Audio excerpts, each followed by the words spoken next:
नमस्कार साथियों, Rao study centre के यूट्यूब चैनल पर आपका स्वागत है। कैसे हैं आप सब? उम्मीद करता हूं आप सब मस्त होंगे और अपने पढ़ाई में व्यस्त होंगे। तो साइंस की क्लासेस जो है आपके यूट्यूब चैनल पर डाली जा रही है, राव स्टडी सेंटर के यूट्यूब चैनल पर।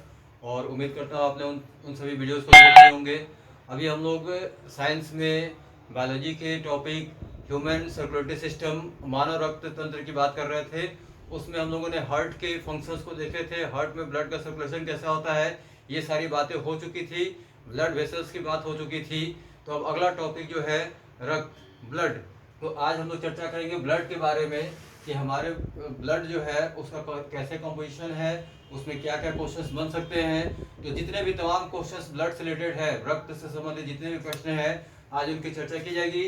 यह जो है परीक्षा के दृष्टिकोण से बहुत ही इंपॉर्टेंट टॉपिक है, इसलिए आप लोग ध्यान से वीडियो को देखिएगा और इसके पॉइंट्स को याद करने का प्रयास कीजिएगा। आइए शुरू करते हैं। ब्लड, सबसे पहले ब्लड है क्या, व्हाट इज ब्लड, रक्त किसे कहते हैं।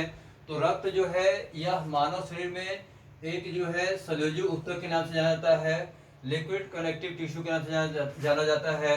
तो blood is a liquid connective tissue, यानी कि यह तरल सलयोजी ऊतक कहलाएगा, liquid connective tissue. Blood is a liquid connective tissue, तरल सलयोजी ऊतक के नाम से जाना जाता है ब्लड को। अब इस ब्लड में कितने पार्ट है? तो ब्लड को दो पार्ट में डिवाइड किया गया। एक तरफ हो गया ब्लड प्लाज्मा, जैसा कि आप स्क्रीन पे देख रहे हैं, ब्लड प्लाज्मा हो गया। और दूसरा है ब्लड कैप्सूल्स या ब्लड सेल्स के नाम से जाना जाएगा। ब्लड का 55% भाग जो है प्लाज्मा होता है और बाकी 45% भाग जो होता है ब्लड सेल्स होती हैं, रक्त कोशिकाएं जिनको बोलेंगे।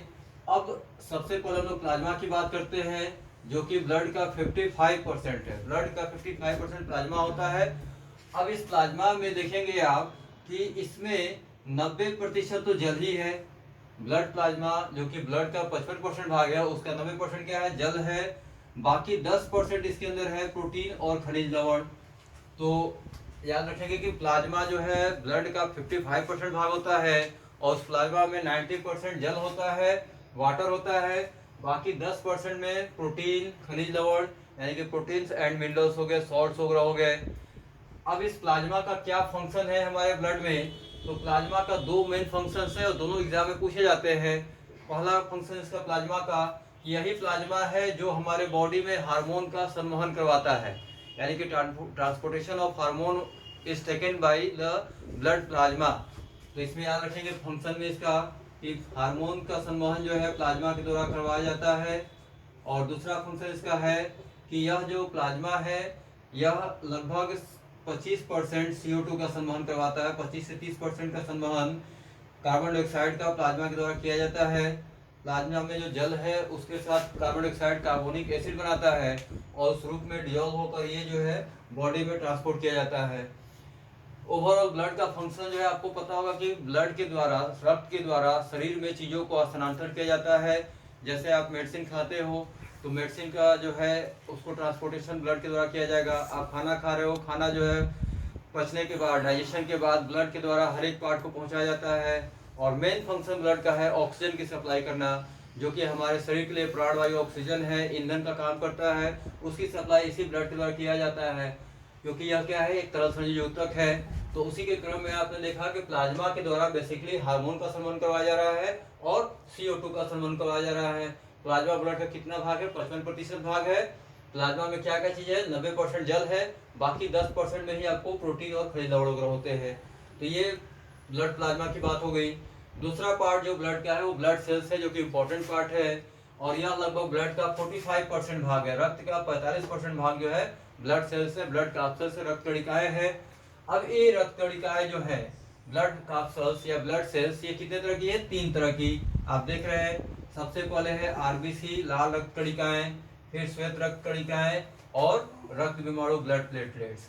अब यहाँ पहले सबसे पहले हम लोग लाल रक्त कणिकाओं की चर्चा करते हैं, RBC के बारे में। तो लाल रक्त कणिकाओं को और किस नाम से जाना जाता है? तो लाल रक्त कणिकाओं को और जाना जाता है इरिथ्रोसाइट्स के नाम से, इरिथ्रोसाइट्स।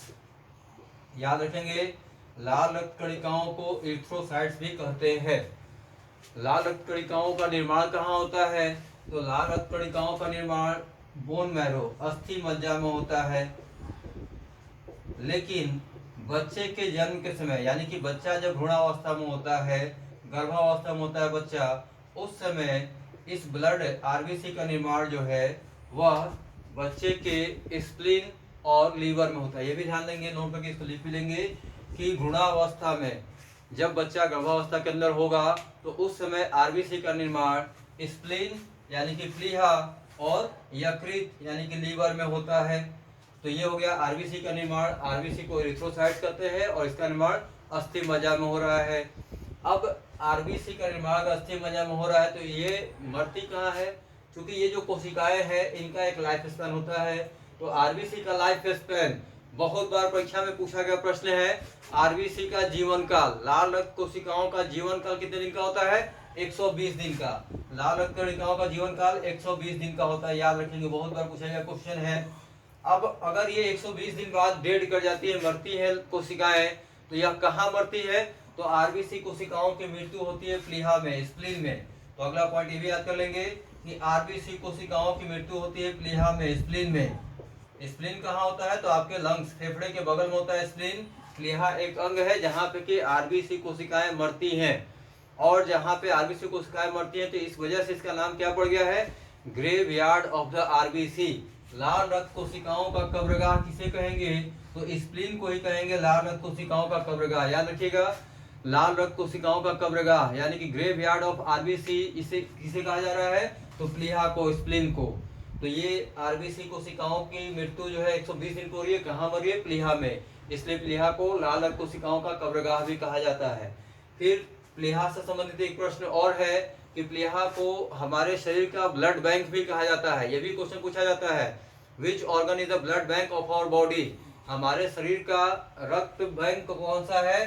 तो ब्लड बैंक या रक्त बैंक जो है हमारा वो प्लीहा ही है, क्योंकि प्लीहा के अंदर आरबीसी कोशिकाएं डेड कर रही हैं, तो यहाँ पे आरबीसी कोशिकाओं का जो है मृत्यु के पश्चात जो है उसका पार्ट वहाँ पे इकट्ठा रहता है, इसलिए इसको ब्लड बैंक के भी नाम से जाता है प्लीहा को। इसके अलावा आरबीसी कैसी कोशिकाएं होती हैं?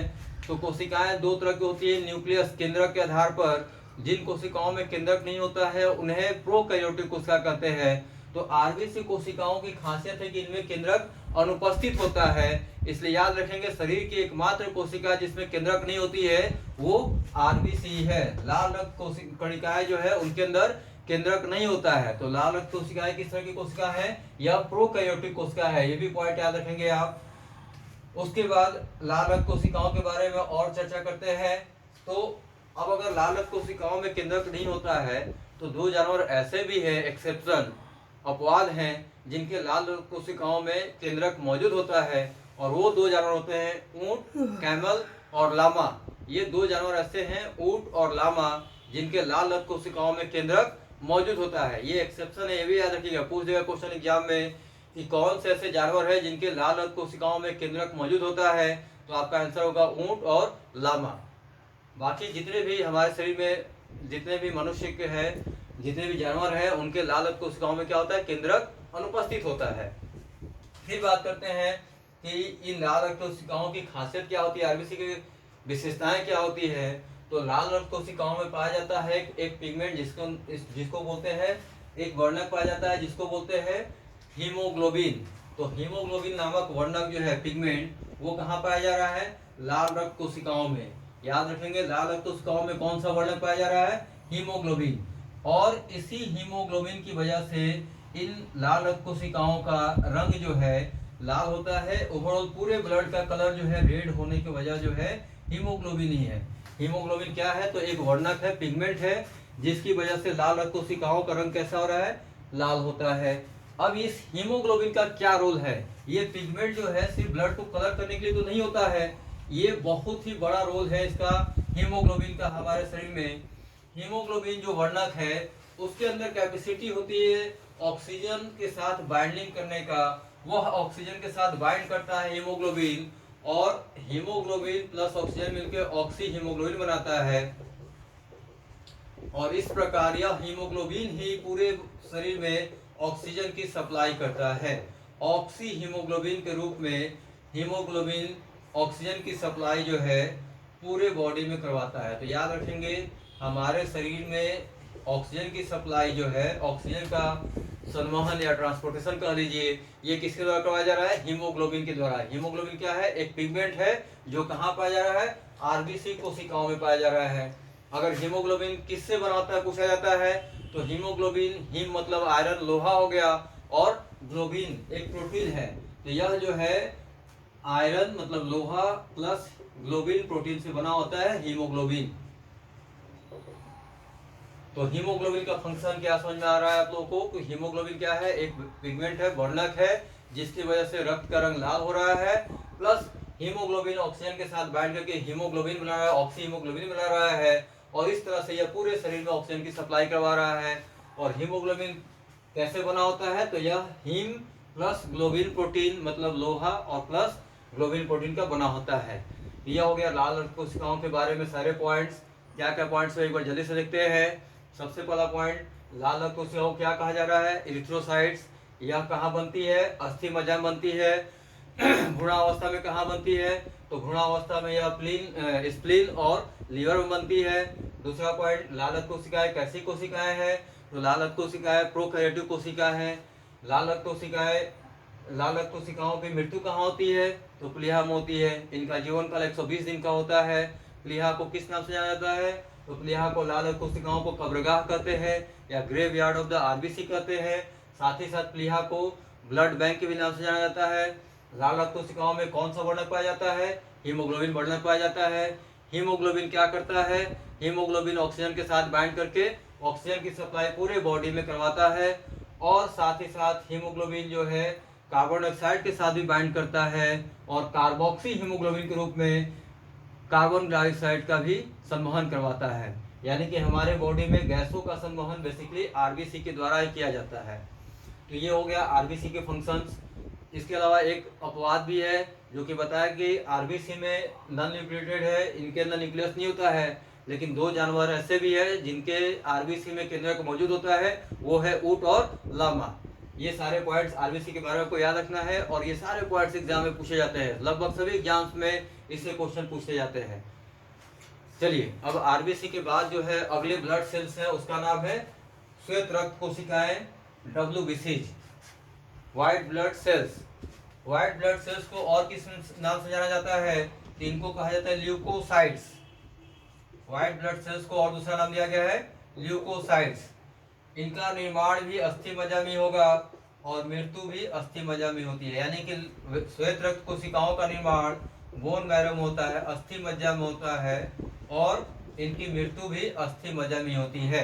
अस्थि मज्जा, बोन मैरो जो है हड्डियों के अंदर जो बीच का स्थान है उसको कहा जा रहा है। वहीं पे बेसिकली ब्लड का फॉर्मेशन हो रहा है, ब्लड का निर्माण होता है, और श्वेत रक्त कोशिकाएं जो है बेसिकली अस्थि मज्जा में बन रही है और मृत्यु भी वहीं हो रही है। श्वेत रक्त कोशिकाओं का जीवन काल 2 से 3 दिन का होता है। डब्ल्यूबीसी 2 to 3 डेज इनका लाइफ स्पैन होता है। ये कोशिकाएं 2 से 3 दिन में मरती रहती हैं, डेड होती रहती हैं। तो निर्माण भी अस्थि मज्जा में और मृत्यु भी अस्थि मज्जा में। अब श्वेत रक्त कोशिकाओं का फंक्शन क्या है, ये हमारी बॉडी में इसका क्या इंपॉर्टेंस है? तो श्वेत रक्त कोशिकाएं जो है डब्ल्यूबीसीज, वो हमारे बॉडी को रोग प्रतिरोध क्षमता प्रदान करती हैं। यानी कि बॉडी को इम्यून सिस्टम प्रोवाइड करना है इनका काम है। यह हमें रोगों से लड़ने की क्षमता प्रदान करती है। तो याद रखेंगे डब्ल्यूबीसी जो है हमारे बॉडी में इम्यून सिस्टम यानी रोग प्रतिरोध क्षमता प्रदान कर रही है। उसके बाद ब्लड सेल्स, ब्लड कैप्सल्स, रक्त कणिकाओं का तीसरा पार्ट जो है वो है ब्लड प्लेटलेट्स। ये भी हमारे बॉडी के लिए बहुत ही महत्वपूर्ण है। इनका भी निर्माण जो है कहाँ हो रहा है? अस्थि मज्जा में ही होगा, बोन मैरो में ही होगा, और इनका लाइफ स्पैन 3 to 5 डेज का होता है। लगभग 3 से 5 दिन इनका लाइफ स्पैन होता है। और इसका रोल क्या है? तो ब्लड प्लेटलेट्स जो है हमारी बॉडी में रक्त का थक्का बनाने में सहायता करती है। यानी कि इनका मेन रोल है ब्लड क्लॉटिंग। ब्लड क्लॉटिंग का मतलब है रक्त का थक्का बनना। जैसे ही हमारा बॉडी में कहीं कटता पिटता है तो वहां से ब्लड जो बाहर निकलता है वो कुछ देर बाद बंद हो जाना चाहिए, नहीं तो अगर ब्लड बॉडी से निकल गया तो पूरा शरीर को नुकसान होगा। इसलिए हमारे सिस्टम में बना हुआ है ब्लड प्लेटलेट्स है यहाँ मौजूद, जो क्या करती है जैसे ही कहीं कटेगा पिटेगा वहाँ पे ये एक लेयर बनाएंगी और उसके द्वारा उसको ब्लड को क्लॉट कर दिया जाएगा। रक्त का थक्का बनना इसको कहते हैं। अब इसके रक्त का थक्का बनना एक पूरी प्रक्रिया होती है और इस प्रक्रिया में क्वेश्चन जो पूछा जाता है कि ब्लड क्लॉटिंग में कौन कौन सी चीजें सहायता करती हैं, तो 3 पॉइंट आपको याद रखना है। ब्लड क्लॉटिंग करवाया जा रहा है ब्लड प्लेटलेट्स के द्वारा, और इसमें सहायता करता है कौन सा तत्व, तो याद रखना है ब्लड क्लॉटिंग में हेल्प करता है कैल्शियम। कौन सा तत्व सहायता करता है रक्त का थक्का बढ़ाने में, तो कैल्शियम नामक तत्व जो है वो ब्लड क्लॉटिंग में हेल्प करता है। तो उसके अलावा कौन सा विटामिन जो है रक्त का थक्का बनाने में सहायता करता है, तो विटामिन के सहायता करता है। दूसरा पॉइंट ये हो गया। और तीसरा पॉइंट जो है रक्त का थक्का बनाने में कौन सा प्रोटीन सहायता करता है, तो ये जो प्लेटलेट्स है ये फाइब्रिन या फाइब्रिनोजेन नामक का प्रोटीन बनाते हैं। तो फाइब्रिन याद रखिएगा कि फाइब्रिन नामक प्रोटीन जो है ये हमारे बॉडी में ब्लड क्लॉटिंग में थक्का बनाने का काम करता है। तो ब्लड क्लॉटिंग जो है रक्त विमाणु ब्लड प्लेटलेट्स के द्वारा हो रहा है, जिसका जीवन काल 3 से 5 दिन का है। और यह रोल कहाँ प्ले कर रहा है, ब्लड क्लॉटिंग में रक्त का थक्का बनाने में। और इसकी सहायता करने के लिए 3 पॉइंट्स याद रखना है। रक्त का थक्का बनाने में कैल्शियम नामक तत्व सहायता करता है। दूसरा पॉइंट, रक्त का थक्का बनाने में विटामिन के मदद करता है। और तीसरा पॉइंट, रक्त का थक्का बनाने में फाइब्रिन नामक प्रोटीन मदद करता है। ये भी क्वेश्चन कई बार पूछे गए हैं कि विच protein helps in the blood clotting, तो फाइब्रिन प्रोटीन याद रखेंगे। Which vitamin helps in blood clotting, तो विटामिन के याद रखेंगे। विच elements help in the blood clotting, तो कैल्शियम नामक तत्व जो है मदद करता है। तो ये ब्लड का पूरा कंपोजिशन हो गया। ब्लड को 2 पार्ट में बांटा गया, प्लाज्मा और ब्लड सेल्स के बारे में बांटा गया और अलग अलग नाम दिए गए। ब्लड प्लेटलेट्स का दूसरा नाम, जैसे आपने आरबीसी का नाम बताया इरिथ्रोसाइट्स, डब्ल्यूबीसी का नाम बताया गया ल्यूकोसाइट्स, उसी तरह ब्लड प्लेटलेट्स का दूसरा नाम है थ्रोम्बोसाइट्स। इसको थ्रोम्बोसाइट्स के नाम से जाना जाता है। तो नाम भी याद रखेंगे, दूसरा नाम भी थ्रोम्बोसाइट्स। तो ब्लड प्लेटलेट्स यानी कि रक्त विमाणु का दूसरा नाम क्या याद रखेंगे, थ्रोम्बोसाइट्स। अब एक क्वेश्चन यहाँ से बनता है, विटामिन के जो है, विटामिन के लगभग सभी विटामिन हम लोग बाहर से लेते हैं। जैसे विटामिन डी जो है सूरज के प्रकाश से मिलता है विटामिन डी, और विटामिन ए आपको हरे साग सब्जी वगैरह मिलता है, मीट मांस वगैरह में जो है विटामिन बी वगैरह मिलते हैं। लेकिन विटामिन के का स्रोत क्या है, ये विटामिन के हमारी बॉडी में कहाँ से आता है, तो बच्चों एक क्वेश्चन याद रखिएगा, ये बहुत इंपॉर्टेंट प्रश्न है। विटामिन के जो है ये एक ऐसा विटामिन है जो हमारे बॉडी में स्वतः फॉर्म होता है। विटामिन के का निर्माण हमारे बॉडी में ही होता है, और कहाँ होता है ये भी याद रखेंगे। तो विटामिन के का निर्माण ये हमारे बॉडी के बड़ी आंत लार्ज इंटेस्टाइन के कोलॉन में इसका फॉर्मेशन होता है। याद रखेंगे विटामिन के का निर्माण बड़ी आंत के कोलॉन में होता है। Vitamin K is formed in our large intestine of colon. Colon जो है बड़ी आंत का भाग है, उसी में किसका निर्माण हो रहा है, विटामिन के का निर्माण, जो ब्लड क्लॉटिंग में हेल्प कर रहा है, रक्त के थक्का बनाने में सहायता कर रहा है। तो ये ब्लड का कंपोजिशन आपने देखा। ब्लड एक तरह संयोजित ऊतक है, उसको 2 भाग में बांटा गया। फर्दर जो है ब्लड के 2 पार्ट करने के बाद ब्लड सेल्स को भी 3 पार्ट में बांटा गया, और बारी बारी से इन तीनों पार्ट का डिस्कशन हुआ। ये सारे पॉइंट्स क्लियर हो गया आप लोगों को। अब इससे रिलेटेड एक और टॉपिक है जो कि ब्लड ग्रुप है। ब्लड ग्रुप जैसा कि आप लोगों को पता है रक्त समूह। तो रक्त समूह के बारे में किसने बताया था, रक्त समूह के बारे में जो है बताया था कार्ल लैंडस्टीनर ने, और उन्होंने ब्लड ग्रुप को 4 पार्ट में डिवाइड किया। जैसा कि आपको ज्ञात है कि ब्लड ग्रुप जो है ए, बी और ए बी और ओ होता है। तो एक प्रश्न यहाँ से बनता है कि कौन सा ब्लड ग्रुप सर्वदाता कहलाता है या कौन सा सर्वग्राही कहलाता है। और उसके बाद प्रश्न बनता है कि ये ब्लड ग्रुप जो है उसमें भी आप सुनते होंगे कि blood group A positive, B positive या A B negative, O positive, O negative, ये पॉजिटिव और निगेटिव की बात की जाती है।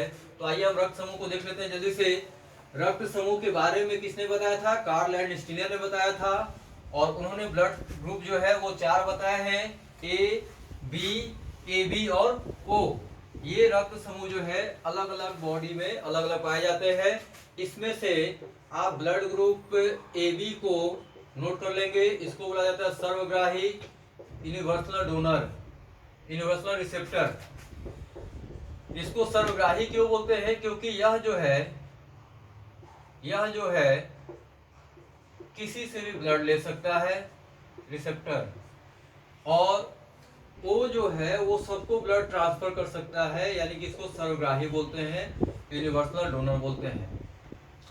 अब बात कर रहे हैं हम लोग पॉजिटिव और निगेटिव की, कि पॉजिटिव ब्लड ग्रुप क्या है और निगेटिव ब्लड ग्रुप क्या है। ये ब्लड ग्रुप हो गया ए बी और ओ। ए बी को सर्वग्राही बोलते हैं और ओ को सर्वदाता बोल रहे हैं, यूनिवर्सल डोनर है ये। यह जो है ब्लड सबको दे सकता है और ए बी जो है सभी से ब्लड ले सकता है। जैसे अगर किसी का ब्लड ग्रुप ए है तो वह जो है ब्लड अगर देना होगा तो सिर्फ किसको देगा, ए बी को दे सकता है या ए वाले ए को दे सकते हैं। यानी कि ए जो है जिसका ब्लड ग्रुप ए है वो केवल ए बी को दे सकता है और या तो ए ब्लड ग्रुप बी को नहीं दे सकता है ए ब्लड। लेकिन ओ जो है सर्वदाता इसलिए बोलते हैं क्योंकि ओ ए बी को भी दे सकता है, बी वाले को भी दे सकता है और ए वाले को भी दे सकता है। यानी कि जिनका ब्लड ग्रुप ओ है वो सबको ब्लड डोनेट कर सकते हैं, इसलिए इसको सर्वदाता नाम से जाना जाता है। और ए बी ब्लड ग्रुप जो है ये बी से भी ब्लड ले सकता है, ए से भी ले सकता है, ओ से भी ले सकता है, इसलिए ये सर्वग्राही हो गया। तो ब्लड ग्रुप जो है 4 हो गए। अब बात हुई थी कि ब्लड ग्रुप पॉजिटिव और निगेटिव का क्या कॉन्सेप्ट है। तो एक होता है हमारी बॉडी में आरएच फैक्टर, रिसस फैक्टर इसको बोलते हैं।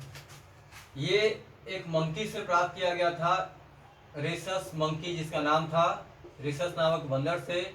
एक तरह का ये प्रोटीन है। अगर यह प्रोटीन हमारे बॉडी में मौजूद है तो ब्लड ग्रुप पॉजिटिव कहलाएगा और अगर नहीं है तो निगेटिव कहलाएगा। जैसे अगर आपकी बॉडी का ब्लड ग्रुप जो है ए है और उसके साथ साथ ब्लड ग्रुप आरएच फैक्टर भी मौजूद है आप में, तो आपका ब्लड ग्रुप ए पॉजिटिव हो गया।